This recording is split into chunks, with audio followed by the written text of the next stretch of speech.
Assalamualaikum warahmatullahi wabarakatuh. Waalaikumsalam warahmatullahi wabarakatuh.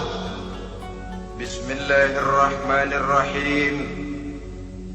Alhamdulillahi rabbil alamin. Wassalatu wassalamu ala ashrafil anbiya'i wal mursalin, imamil muttaqin, sayyidil ghurril muhajjalin, wa ala alihi wa ashabihil mujahidin at-tahirin, amma ba'du. Saudara-saudara kaum muslimin rahimakumullah, sesungguhnya gaya hidup seseorang sangat ditentukan oleh cara bagaimana dia memandang hidup ini. Dengan kata lain, bagaimana seseorang memandang hidup, begitulah dia akan hidup. Oleh sebab itu, untuk mengubah keadaan seseorang harus diawali lebih dahulu dengan mengubah caranya memandang kehidupan ini. Itulah sebabnya dalam surah Ar-Ra'd ayat 11 Allah Subhanahu wa ta'ala menjelaskan, Innallaha la yughayyiru ma biqaumin hatta yughayyiru ma bi anfusihim. Allah Subhanahu wa ta'ala tidak akan mengubah nasib dan keadaan satu kaum sampai kaum itu berusaha mengubah apa yang ada di dalam diri mereka sendiri. Yang ada di dalam diri itu tentu tidak lain adalah rule of thinking, bahasa kerennya state of mind, kata orang Kulon, cara berpikir, cara memandang kehidupan yang akan sangat mewarnai cara orang menjalani kehidupan itu sendiri. Oleh karena itu, pada pertemuan kali ini kita akan membicarakan tentang dasar dan tujuan hidup dari seorang muslim di dalam kehidupan ini. Yang pertama, tentang dasar dan landasan hidup. Seorang muslim tak dapat lain mendasarkan kehidupannya dengan Islam. Di dalam mendasari kehidupan dengan Islam ini, Allah Subhanahu wa ta'ala menuntut, Ya ayyuhalladzina amanu dukhulu fis silmi kafah. Hai orang-orang yang beriman, masuklah kamu ke dalam Islam itu secara total, secara utuh, secara seluruhnya. Jangan separuh-separuh, jangan sepotong-sepotong. Mendasari hidup dengan Islam artinya menjadikan Islam sebagai way of life, sebagai rule of thinking, sebagai state of mind di dalam kita memecahkan problema-problema kehidupan, sehingga tidak satu persoalan hidup yang bagaimanapun kecilnya sekalipun yang tidak tersentuh oleh nilai-nilai ajaran agama Islam ini. Kemudian di dalam mendasarkan hidupnya dengan Islam, ia mempunyai satu keyakinan. Pertama, Islam sebagai dasar hidupnya adalah agama yang sesuai dengan fitrah daripada manusia. Allah Subhanahu wa ta'ala pencipta manusia. Allah Subhanahu wa ta'ala yang menurunkan agama Islam. Oleh sebab itu, tentu saja seluruh konsepsi Islam ini sudah diukur sedemikian rupa sesuai dengan kemampuan yang dimiliki oleh manusia. Secara logika bisa kita katakan, pabrik mobil di Jerman misalnya bikin mobil namanya Mercy. Seiring dengan itu dikeluarkannya buku petunjuk. Mobil ini bernama Mercy, kecepatan maksimal sekian ratus kilometer per jam, daya angkutnya sekian ratus kilogram, kalau rusak memperbaikinya ini onderdilnya itu umpamanya. Karena pabriknya yang bikin mobil, lalu pabriknya juga yang mengeluarkan buku petunjuk, tentu buku itu sesuai benar untuk mobilnya. Dan logika mengatakan tidak bisa kita punya mobil Mercy rusak, kita perbaiki dengan menggunakan buku petunjuk yang dikeluarkan oleh pabrik mobil Fiat. Tentu saja mobil makin rusak, acak-acakan dan tidak karu-karuan. Ini artinya, jikalau manusia ingin baik, jikalau manusia ingin mencapai sesuatu yang bernama bahagia, dia harus mengikuti petunjuk yang dikeluarkan oleh yang menciptakan manusia. Dan petunjuk-petunjuk itu telah turun dalam satu konsepsi yang bernama Islam yang sesuai dengan fitrah manusia. Yang kedua, oleh karena keyakinannya bahwa Islam sesuai dengan fitrah manusia, ia pun berkeyakinan bahwa Islam adalah agama untuk seluruh manusia, universal. Walaupun ia diturunkan di tanah Arab, tetapi ia bukanlah agama hanya untuk orang Arab semata-mata. Keyakinan ini perlu ditegakkan kembali. Oleh karena akhir-akhir ini muncul pendapat-pendapat yang menganggap seolah-olah agama itu barang impor. Persilahkan saja kalau memang itu merupakan keyakinannya, tetapi menganggap agama sebagai barang impor sungguh merupakan satu kekeliruan yang sangat besar. Bahwa Arab sebagian besar memang Islam, jelas. Tetapi Islam bukannya Arab, itu pun harus kita akui. Kita bisa menjadi Muslim yang baik tanpa perlu menjadi orang Arab. Dengan kata lain, kita bisa menjadi Muslim yang baik dengan tetap menjadi warga negara Indonesia yang baik. Bahwa Al-Quran diturunkan dalam bahasa Arab oleh karena memang ia turun di tanah Arab. Buktinya apa? Walaupun Quran dalam bahasa Arab, tidak satu pun ayat Quran yang ditujukan kepada orang Arab semata-mata. Tidak ada ayat ya ayyuhal arabiyun, hai orang-orang Arab. Tidak ada. Yang ada malah ya ayyuhan nas, wahai manusia. Manusia yang mana? Yang mana saja asal merasa manusia.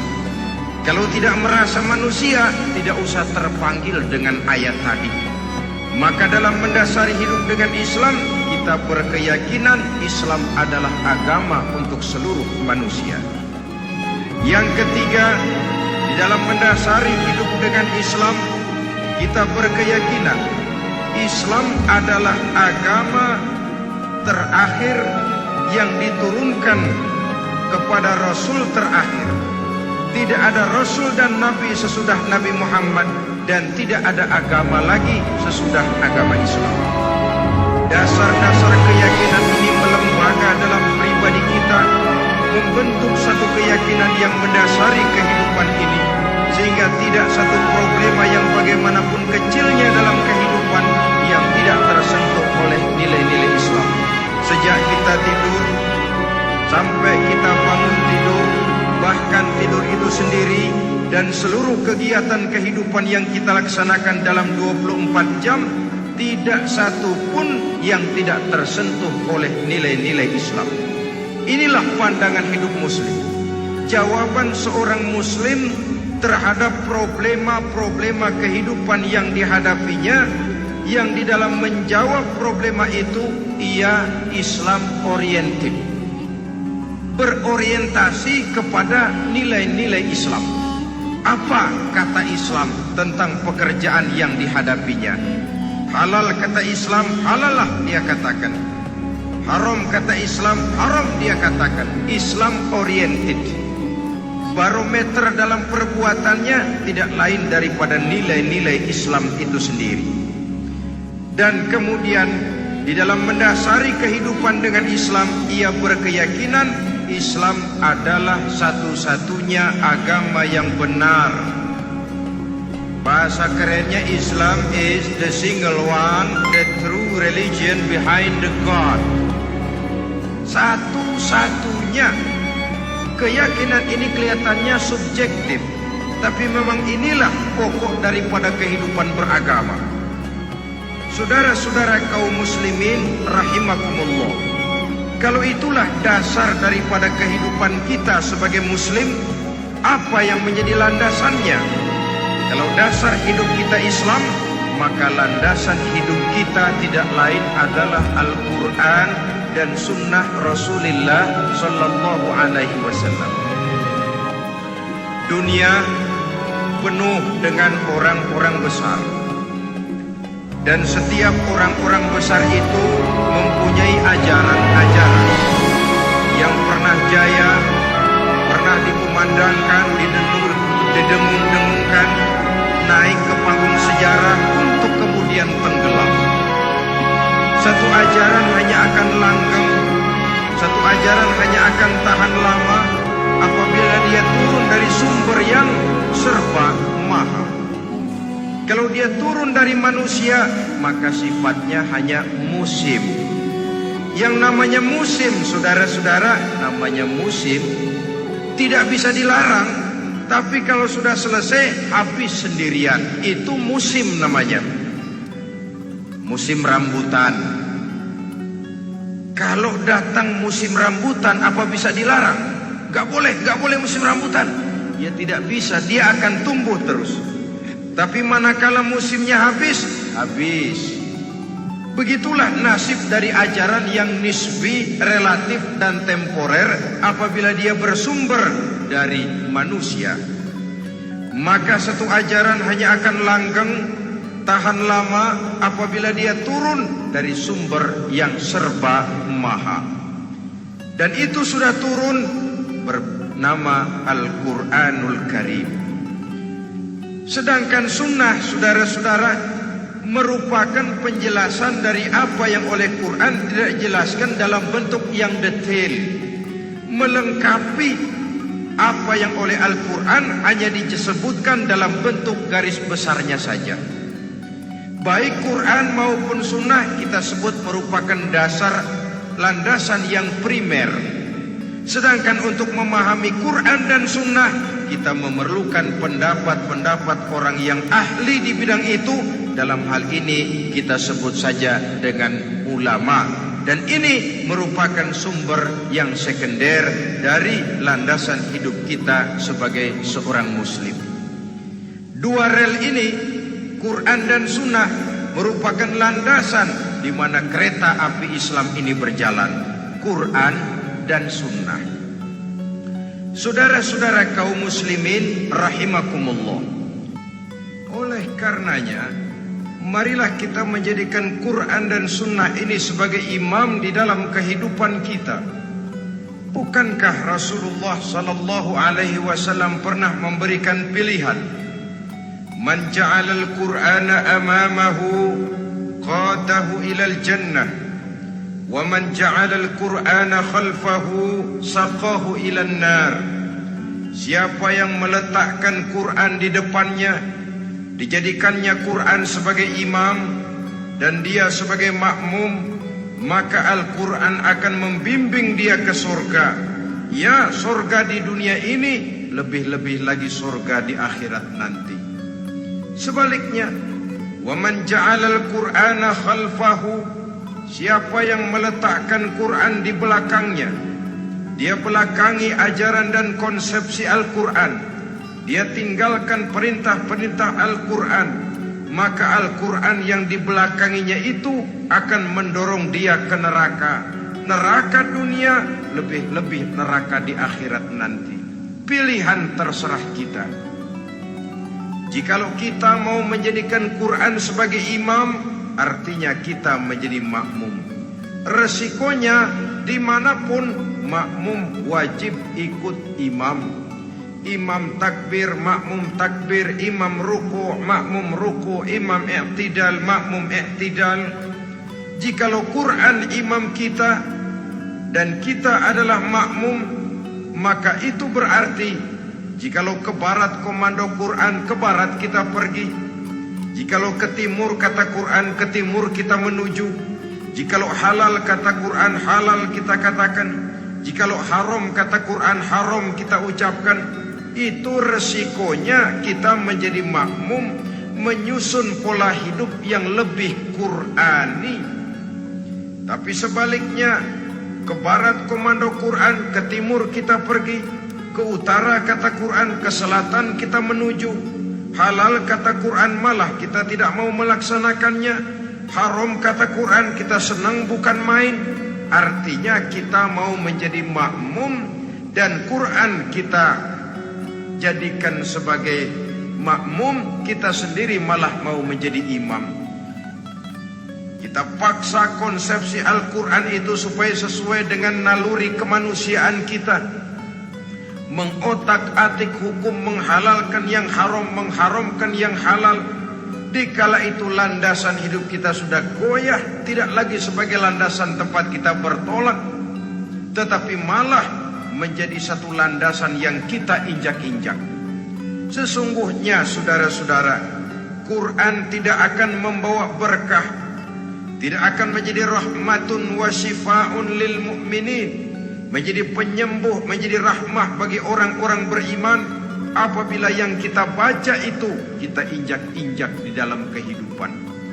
Upaya menyusun hidup yang lebih Qurani ini seiring dengan usaha kita menjadi warga negara yang baik. Yang saya katakan di awal tadi, tidak saling dan tidak harus saling bertentangan. Jadi dengan demikian, dasar hidup kita sebagai muslim adalah Islam, dan landasan hidup kita tidak lain adalah Al-Quran dan sunnah Rasulullah Sallallahu Alaihi Wasallam. Ini landasan tempat kita bertolak.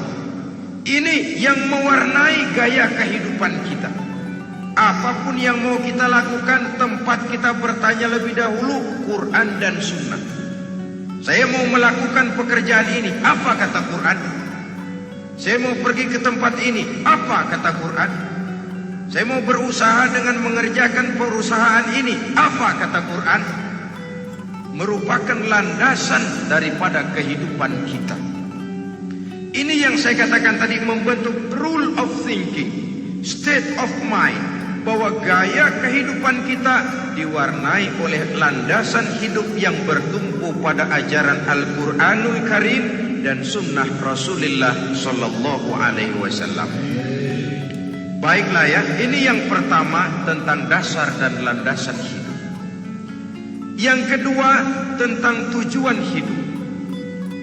Kalau sudah ada landasan tempat kita bertolak, lalu kemana pantai yang akan kita tuju? Mau apa sih kita hidup ini? Berleha-leha, menjalani acara rutin, bangun tidur sampai tidur lagi, kemudian besok begitu lagi, sampai menunggu datangnya sang ajal? Atau ada satu tujuan yang akan kita capai di dalam kehidupan ini? Apabila kita teliti, maka Al-Quran mengajarkan tujuan hidup setiap muslim pada dasarnya ada dua. Pertama, kita sebut saja tujuan jangka pendek. Tujuan jangka pendek itu sasarannya dunia sekarang ini. Bentuknya horizontal. Targetnya agar setiap pribadi muslim menjadi rahmatan lil alamin, rahmah bagi lingkungannya. Inilah yang oleh agama dinamakan hablum minan nas, yang isinya adalah ilmu dan peradaban. Jadi dunia dan seluruh isinya merupakan tujuan jangka pendek saja. Untuk mencapai tujuan jangka pendek, dunia dan seluruh isinya, unsur penunjangnya adalah pendidikan, pengalaman, atau nasib. Makin tinggi pendidikan, makin mudah menjangkau hidup. Makin banyak pengalaman, makin mudah menguasai dunia. Atau karena faktor nasib, Pendidikannya tidak seberapa, pengalaman pun kadang-kadang dangkal, tapi karena nasibnya lagi hoki, kata orang sekarang, nasibnya lagi bagus, dia naik ke panggung memegang peranan. Faktor yang namanya nasib ini ada, tapi tidak bisa dijadikan sandaran. Untuk menjangkau dunia dan seluruh isinya, unsur penunjangnya pertama pendidikan, yang kedua pengalaman, yang ketiga faktor nasib. Oleh karena itu, apabila kita ingin mudah mencapai dunia, yang pertama harus kita laksanakan bagaimana menempuh satu pendidikan. Di zaman sekarang orang terangsang untuk hidup dalam pola yang oleh orang-orang priangan disebut hardolin. Saudara tahu hardolin? Itu potongan dari dahar modal ulin. Filsafat hidup yang pakaian mau bagus, makan mau enak, kerja nggak mau. Akhirnya jadilah dia penghayal kelas berat, tukang-tukang lamun kelas tinggi. Tiap hari kegiatannya ya cuma tidak terlepas dari tiga kriteria itu, hardolin. Pokoknya kalau sudah dahar modal ulin, besok ya begitu lagi, pola dari dimana orang pakaian mau bagus, makan mau senang, duit mau punya, kerja tidak mau. Kadang-kadang mau kerja tapi tidak tahu apa yang harus dikerjakan, ditambah oleh sempitnya lapangan pekerjaan. Tidak tahu apa yang harus dikerjakan, dilatar belakangi oleh tidak adanya pendidikan yang dia terima, sehingga mau kerja apa lalu bingung. Oleh karena itu, terutama buat adik-adik remaja, para pemuda, saya berpesan untuk menjangkau dunia, yang pertama harus kita jalani bagaimana membina diri, mendidik.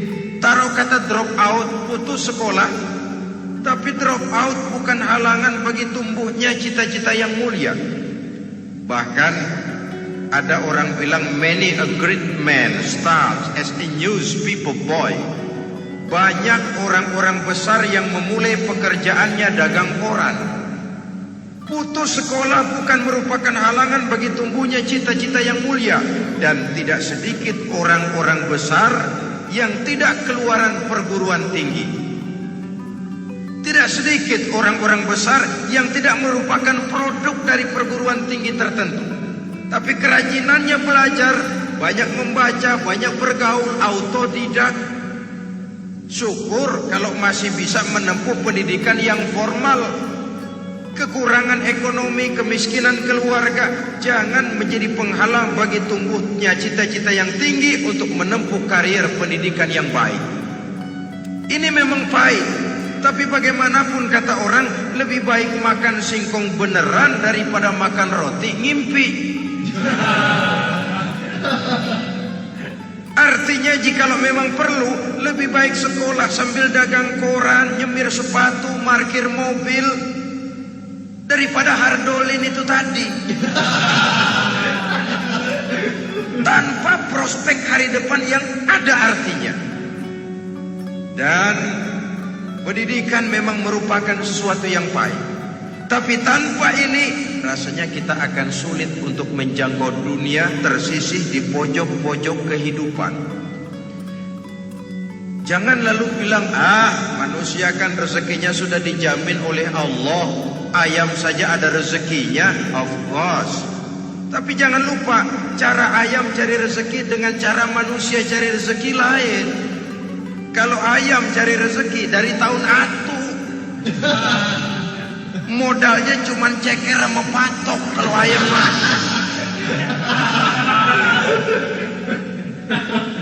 asal bisa nyeker, bisa matok, ayam dapat rezeki. Pokoknya kertok dah. Tapi manusia cari rezeki, dia harus cari lapangan kerja. Lapangan kerja sulit. Sudah dapat lapangan kerja, harus punya keahlian. Untuk memperoleh keahlian, harus dengan pendidikan. Berhadapan lagi dengan saingan-saingan, karena pasaran tenaga kerja tiap tahun puluhan kalau tidak ratusan ribu pasaran tenaga kerja yang masuk lapangan kerja. Ini kenyataan. Semakin ke depan oleh tingginya tensi ekonomi, oleh persaingan hidup yang makin tajam, oleh makin menggejalanya pola pikir industrialis yang membuat manusia individu, nilai-nilai semacam ini akan terasa makin berat. Oleh karenanya, tanpa pendidikan sulit untuk menjangkau dunia. Yang kedua, pengalaman, tenaga expert. Sehingga orang mengatakan experience is the best teacher. Pengalaman adalah guru yang paling bijaksana. Dengan pengalaman kita makin dewasa.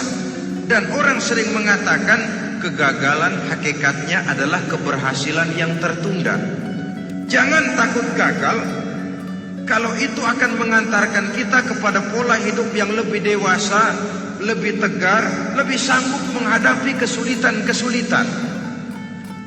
Dan faktor yang ketiga, nasib.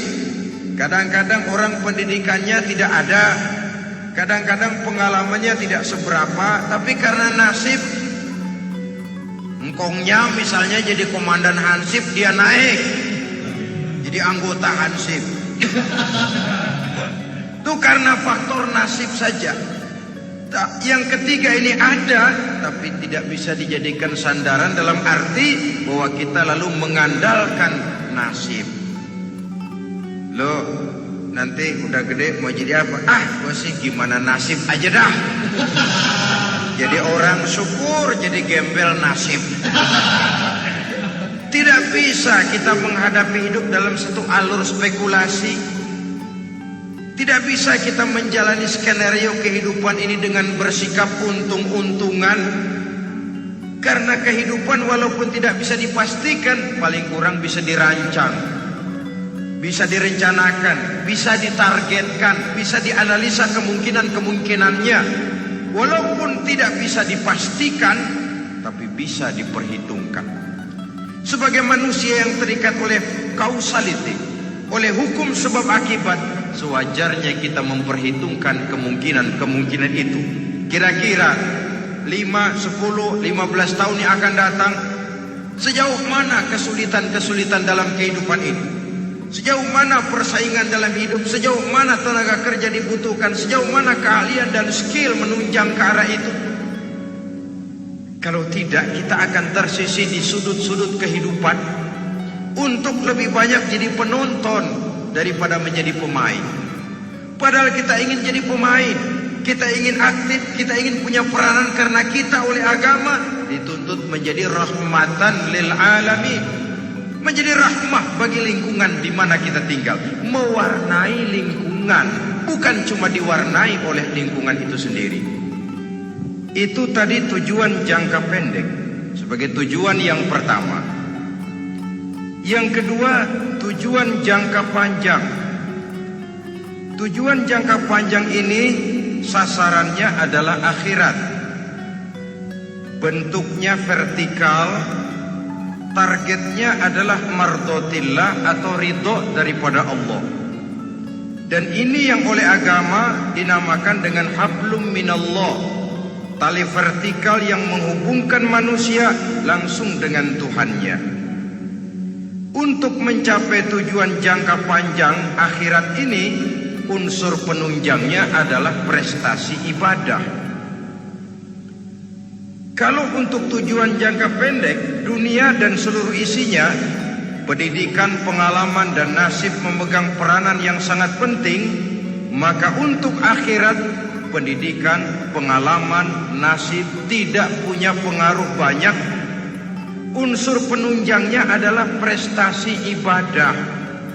Bagaimanapun tinggi pendidikan, bagaimanapun banyak pengalaman, tanpa prestasi ibadah, nol besar kita dalam pandangan Allah Subhanahu wa ta'ala.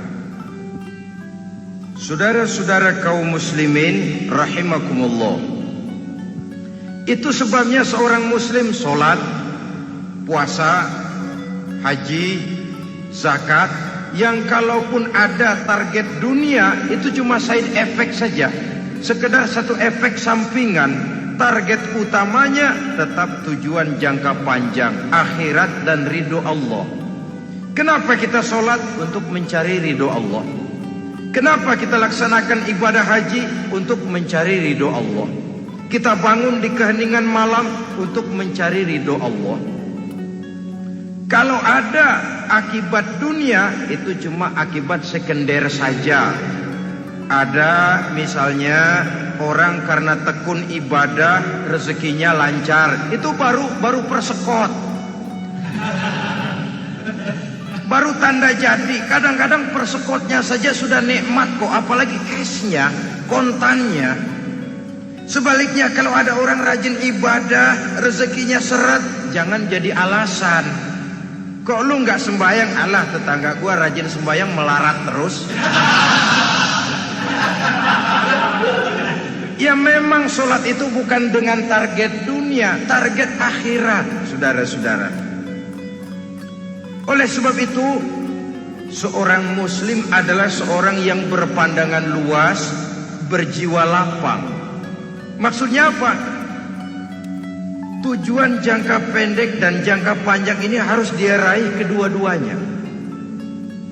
Ini yang oleh Al-Quran diajarkan agar setiap muslim mencapai fid dunya hasanah wa fil akhirati hasanah. Kebaikan di dunia, kebaikan di akhirat, itu arti hasanah. Jangan macam orang dulu, punya istri dua pergi haji. Yang satu yang muda istrinya namanya Hasanah, yang satu namanya Khadijah. Waktu tawaf keliling Ka'bah, si suami ini nggak bisa doa apa-apa kecuali Rabbana Atina itu. Tiap putaran Rabbana Atina fid dunya hasanah wa fil akhirati hasanah. Putaran kedua Rabbana Atina fid dunya hasanah wa fil akhirati hasanah. Ini istri tuanya yang namanya Khadijah dengerin aja. Akhirnya di satu saat dia colek suaminya, "Bang, mentang-mentang Hasanah bini muda disebutin melulu, saya dong disebutin dalam doa." "Iya deh, ntar putaran selanjutnya." Suaminya blow on juga. Putaran kedua dia baca Rabbana Atina fid dunya hasanah wa fil akhirati Khadijah.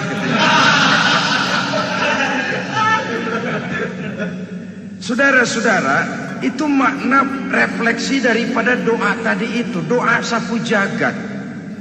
Kita ingin fid dunya hasanah wa fil akhirati hasanah. Tujuan jangka pendek dunia tercapai, tujuan jangka panjang akhirat dan ridho Allah juga tergapai. Oleh sebab itu Al-Quran menjelaskan, wabtaghi fima atakallahu ad-daral akhirah wa la tansa nasibaka minad dunya. Dengan karunia yang diberikan Allah kepadamu, carilah bahagia akhirat. Wala tansa nasibaka minad dunya, tetapi jangan lupakan bagianmu dalam kehidupan di dunia ini. Cari akhirat, utamakan akhirat dengan tidak usah melupakan jatahmu di dunia. Kenapa saya katakan seorang muslim berjiwa besar? Sebab andai kata dia gagal mencapai tujuan jangka pendek, andai kata dia gagal di dunia, dan dia oleh Islam diajarkan jangan sampai gagal, tapi andai kata dia gagal, dia masih punya tujuan jangka panjang, akhirat dan ridho Allah. Dia masih bisa menghibur diri, biarlah di dunia kita sederhana, bahkan biarlah susah di dunia, asal di akhirat kita bahagia. Orang yang tidak punya pandangan hidup semacam ini, surgalah dunia ini. Segalanya telah tertumpu di sini. Bila umurnya selesai, ajalnya datang, selesai sudah, surganya sampai di situ, dan dia tidak punya pengharapan lain di belakang itu. Maka seluruhnya bertumpu pada kehidupan di dunia. Padahal dunia seperti air laut, makin diminum makin haus, makin kering tenggorokan. Dunia yang diperturutkan menyeret manusia ke dalam lingkaran setan, terjebak dalam sifat yang namanya tamak bin rakus alias serakah.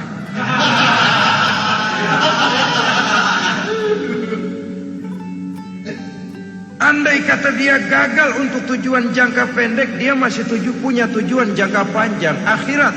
Dia masih sanggup berkata, biar di dunia kita sederhana, bahkan biar kepelangsak sengsara susah di dunia, asal di akhirat kita bisa bahagia.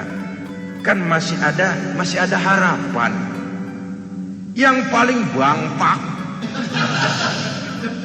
paling rusak betul, sudah di dunia sengsara, di akhirat celaka. Jadi dunia rumahnya gubuk, pinggir kali miring, asal hujan bocor, utang selebar warung. Bayang kagak, ngaji enggak, puasa enggak, saban malam merit mulu. Saudara hadirin yang saya hormati, lalu kapan mau bahagia kalau sudah di sini susah, di sana akan susah juga. Ini yang pertama, seorang muslim, seorang yang optimis, berjiwa besar, luas pandangan. Kegagalan dia dalam jangka pendek tidak menyebabkan dia melupakan tujuan jangka panjang. Yang kedua, positifnya apa? Cara dia mencapai tujuan jangka pendek diwarnai oleh keyakinan adanya tujuan jangka panjang. Dia memang benar cari harta, tapi karena dia yakin ada akhirat, Allah ridho apa tidak. Ini positifnya. Saya memang cari duit, tapi dengan cara ini Allah ridho apa tidak. Saya memang ingin berpakaian yang rapi, tapi dengan tidak menutup aurat begini, Allah ridho atau tidak. Saya memang bergaul menghormati teman, tapi terjebak dalam minuman keras karena menghormati teman, Allah ridho apa tidak. Ini orang yang punya tujuan jangka panjang. Segalanya diberikan bingkai dengan pertanyaan, Allah ridho atau tidak. Keyakinannya terhadap tujuan jangka panjang mewarnai gaya hidupnya di dunia ini, mencapai tujuan jangka pendek tadi. Mau minum, Allah ridho apa enggak ini?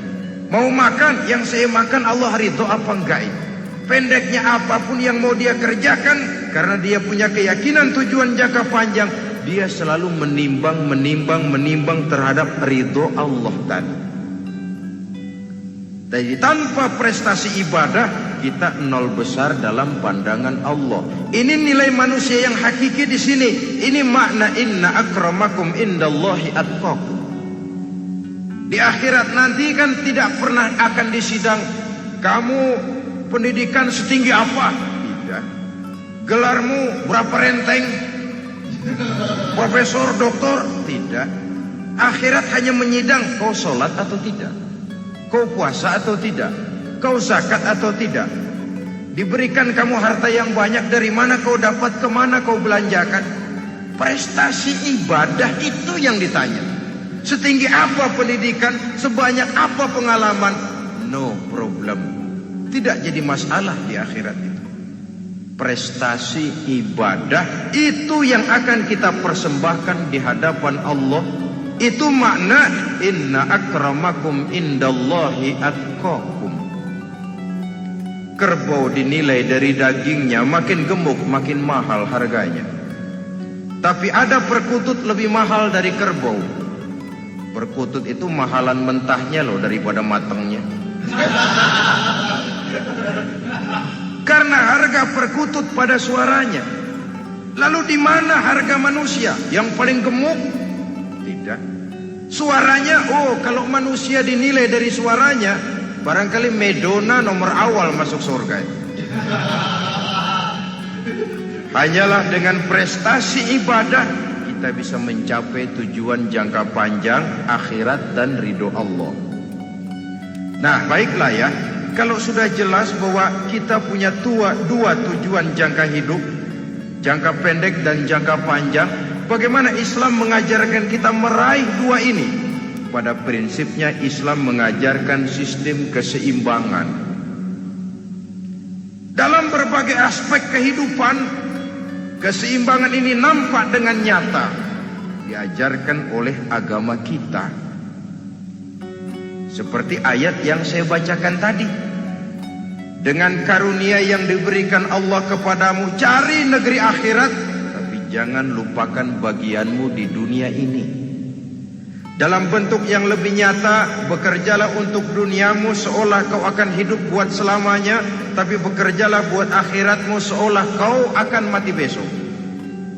Manifestasinya dalam kehidupan, misalnya orang kaya diperintah membantu yang miskin, tapi orang miskin dianjurkan berusaha.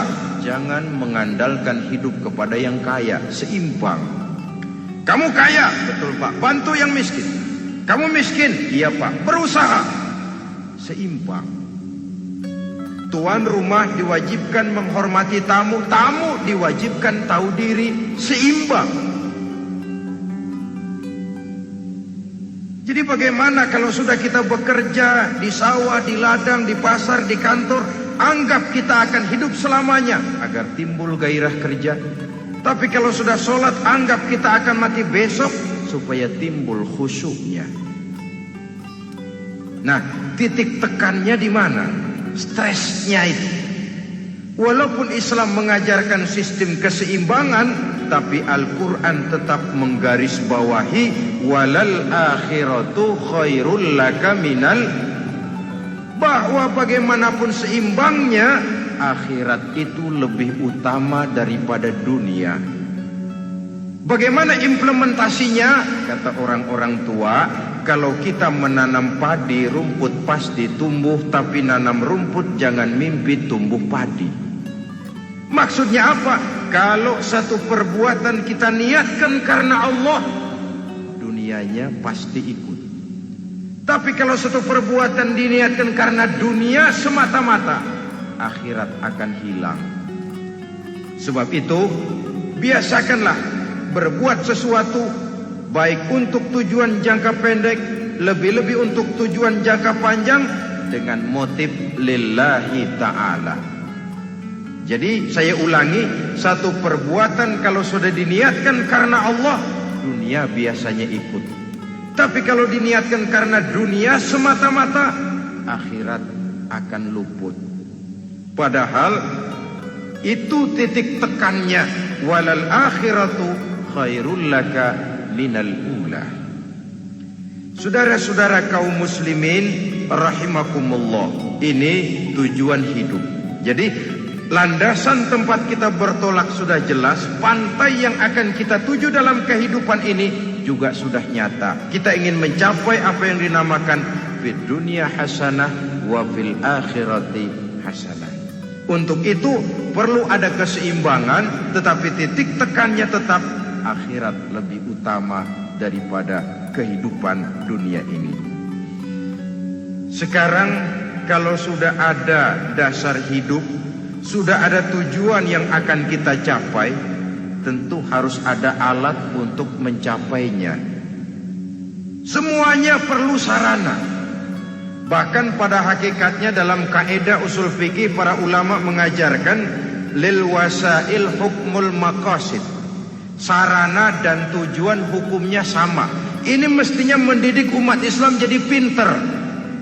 Jangan cuma berpikir melaksanakan satu pekerjaan, tapi juga berpikir menciptakan sarana untuk terwujudnya pekerjaan itu. Misalnya umat Islam wajib pergi haji kalau mampu, kan begitu toh? Kalau dia umat Islam Indonesia, tentu pergi hajinya ke Mekah. Mekah, Jeddah, Mekah, Indonesia, perlu sarana angkutan untuk sampai ke sana. Kapal laut, kapal udara. Artinya umat Islam harus maju di bidang teknologi, bisa menciptakan pesawat, bisa menciptakan kapal laut, sarana yang akan menyampaikan dia untuk bisa melaksanakan ibadah haji. Selama ini kita bertumpu kepada pemikiran, pokoknya kan yang penting gue pergi haji, pakai apa kayak gue punya duit. Dari segi pribadi memang barangkali begitu. Tapi sebagai umat yang harus mencapai kemajuan, apabila diperintahkan melaksanakan sesuatu, kita pun hakikatnya dituntut menciptakan sarana untuk menunjang pelaksanaan sesuatu itu sendiri. Agama mengajarkan an-nazafatu minal iman, kebersihan sebagian daripada iman. Siapa yang menciptakan mesin cuci, sabun-sabun keras, deterjen, rinso dan lain sebagainya? Siapa yang menciptakan air condition, pembersih ruangan? Kita hanya berpikir pokoknya kan bersih, mau pakai apa kek. Kita jarang yang berpikir kepada pewujudan teknologi modern untuk menerjemahkan hadis itu. Syukurlah belakangan ini sudah muncul teknokrat-teknokrat muslim yang dijiwai oleh semangat Al-Quran membuka tabir rahasia konsepsi Islam di lapangan teknologi modern yang makin lama makin menunjukkan tuntutan kebutuhan daripada umat itu sendiri.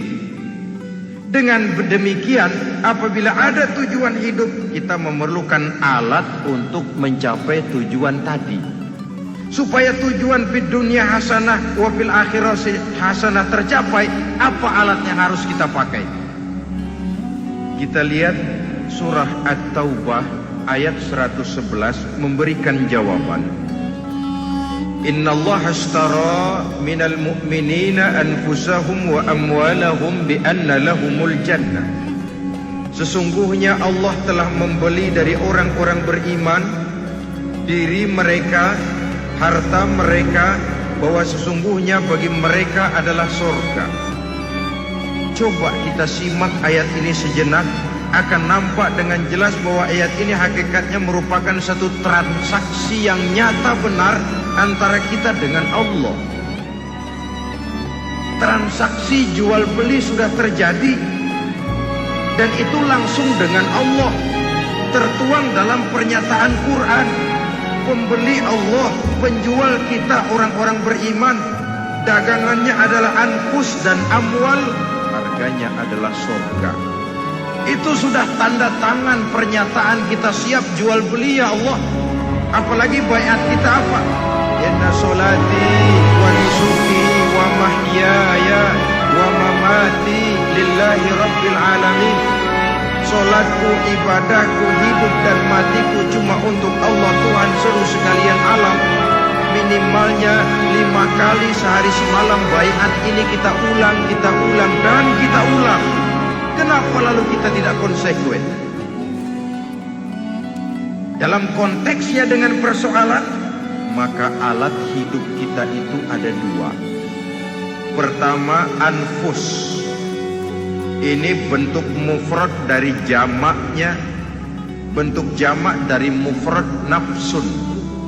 Biasa diterjemahkan dengan diri. Yang dimaksud dengan diri adalah kepribadian. Yang dimaksud dengan kepribadian ialah kekayaan yang kita miliki dalam kepribadian kita. Artinya bisa tenaga, pikiran, konsep, gagasan, wewenang, ide, pangkat, jabatan, kemampuan, keahlian, skill, itu semuanya masuk ke dalam anfus, diri. Sedangkan amwal bentuk jamak dari mufrad malun, biasa diterjemahkan dengan harta. Pengertian di sini ialah seluruh bentuk-bentuk materi yang berada di bawah kekuasaan kita.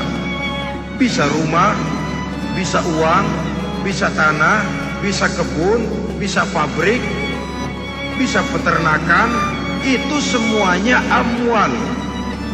Nah, baik anfus maupun amwal, diri, tenaga ke, pikiran ke, harta ke, pangkat ke, jabatan ke, wewenang ke, keahlian ke, untuk tujuan jangka pendek harus jadi rahmah bagi lingkungan.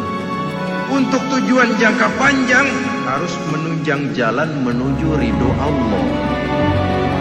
Jika kalau pangkat kita menjauhkan kita dari ridho Allah, itu bukan nikmat tuh, azab. Bukan melakukan kebaikan, malah melakukan kejahatan, setidak-tidaknya berdiri di belakang kejahatan. Melindungi perbuatan-perbuatan munkar. Dalam kelas kakap melindungi korupsi, dalam kelas teri jadi backing tukang koprok. Umpamanya itu sudah menyalahi. Alat tidak digunakan untuk mencapai tujuan. Itu untuk tujuan jangka pendek. Lalu amwal harta, uang, tanah, rumah, kebun untuk tujuan jangka pendek harus menjadi rahmah bagi lingkungan. Sedang untuk tujuan jangka panjang, baik diri maupun harta harus menunjang jalan menuju ridho Allah, harus meningkatkan prestasi ibadah kita kepada Allah Subhanahu wa ta'ala. Malah yang namanya amwal ini tanggung jawabnya lebih berat loh saudara. Kalau saudara diberikan ilmu, sidang akhirat cuma satu. Ilmumu kau amalkan untuk apa? Saudara diberikan umur panjang, pengadilan akhirat cuma bertanya satu, umurmu kau habiskan di mana? Tapi saudara diberikan harta, pertanyaan akhirat dua, hartamu kau dapat dari mana? Kau belanjakan kemana? Dari mananya dan kemananya ditanya, depan belakang. Kadang-kadang kan ada orang hartanya didapat dari jalan yang halal, dibelanjakan di jalan haram. Kerja peras keringat banting tulang setengah mati, begitu dapat duit beli buntutan, muter-muter kertas cari kode. Didapat dari jalan halal, dibelanjakan di jalan haram. Atau didapat dari cara yang haram, dibelanjakan di jalan yang baik. Menang judi, nyumbang pesantren. Nabi mengajarkan innallaha thayyibun la yaqbalu illa thayyib. Allah itu baik dan hanya menerima yang baik-baik saja. Tidak bisa mencuci kain dengan air najis. Kain akan tetap kotor. Saudara-saudara kaum muslimin rahimakumullah. Oleh karenanya masalahnya terpulang kepada kita, pandai-pandailah membagi orientasi. Suatu saat tenggelam kita dalam kesibukan dunia dan seluruh isinya untuk mencapai tujuan jangka pendek. Lain saat tenggelam kita memfanakan diri untuk mencapai tujuan jangka panjang, akhirat dan ridho Allah. Karena kehidupan ini bukan berjalan tanpa batas. Umur ini bukan satu karunia tanpa pertanggungan jawab. Satu saat setuju atau tidak, rela atau terpaksa, kita akan sampai kepada garis finish daripada perjalanan kehidupan dunia ini. Yang memang merupakan satu perjalanan panjang, a walking tall. Kata orang Kulon, a walking tall, satu jalan yang demikian jauhnya. Entoh kita akan sampai ke garis finish. Bila datang ajal, senja kehidupan datang, malam menyelimuti. Datangnya tidak pernah kita sangka, tapi sekali dia datang, tidak satu kekuatan yang bisa menolak. Kehadirannya tidak pernah kita harapkan, tapi satu kali dia datang bertamu, pasti terjadi. Dan itu pasti akan kita temui. Alangkah malangnya pada saat kembali itu datang, kita tidak punya prestasi ibadah. Lalu apa artinya prestasi dunia? Apa artinya tujuan jangka pendek kalau kita harus kehilangan tujuan jangka panjang? Rumah kita yang besar, pangkat kita yang tinggi, harta kita yang banyak, bisakah menolong kita untuk kalau sudah kumpul di padang mahsyar nanti? Malaikat, jangan gebugin saya, rumah saya harga 2 miliar.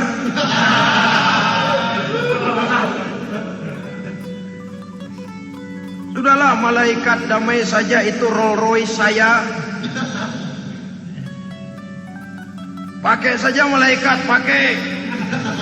Kata malaikat, gue budak, gue gak butuh gituan.